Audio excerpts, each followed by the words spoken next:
ঢাকার আশুলিয়া, উত্তর গুমাইল এবং ধনাইদ ইউসুফ মার্কেট এলাকায় অভিযান চালিয়ে তিতাস গ্যাসের প্রায় ৬ শতাধিক অবৈধ সংযোগ বিচ্ছিন্ন করা হয়েছে। এ বিষয়ে বিস্তারিত জানাতে যুক্ত হচ্ছেন সহকর্মী জাহিদুল ইসলাম অনেক।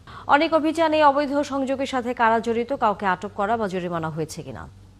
এই মুহূর্তে আছে আশুলিয়া উত্তর গোমাল এলাকায়। আপনাকে জানিয়ে রাখি, আজ কিন্তু সকাল থেকে তিতাস কর্তৃপক্ষ এই আশুলিয়ার যে উত্তর গোমাল রয়েছে সেই উত্তর গোমাল এলাকায় কিন্তু তারা অভিযান পরিচালনা করছেন এবং সকালে যখন তারা অভিযান চালাতে আসেন তখন কিন্তু একটু বেগ পেতে হয়, কারণ এই অত্র এলাকায় আপনি দেখতে পাচ্ছেন যে গাড়িটি রয়েছে সেই গাড়িতে কিন্তু অসংখ্য নিম্নমানের পানির পাইপ আছে এবং এই পানির পাইপ দিয়ে কিন্তু তারা এই অবৈধ সংযোগটি নিয়েছিল। এবং আমরা জানতে পেরেছি যে এখানকার একজন ব্যক্তি রয়েছেন অসাধু ব্যবসায়ী, যিনি এই সংযোগটি দিয়ে থাকেন, যার নাম হলো সিরাজ। তিনি কিন্তু সকালে এই যখন তিতাস কর্তৃপক্ষ এখানে অভিযান করতে আসেন তখন তাদের মানে হামলা করার চেষ্টা করে এবং যখন দ্রুত প্রশাসন আসে তখন কিন্তু তিনি পালিয়ে যায়।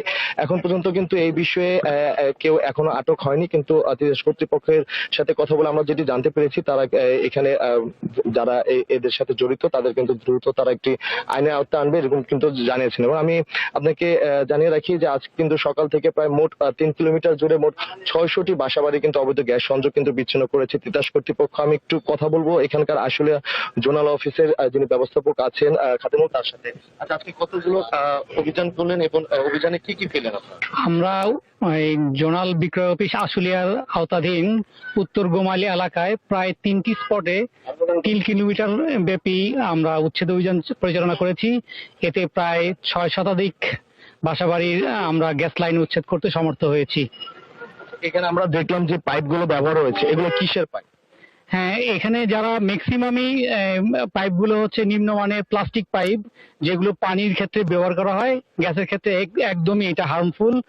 আমরা জনগণকে সচেতন করার চেষ্টা করছি যে এই হার্মফুল জিনিস ইউজ না করতে।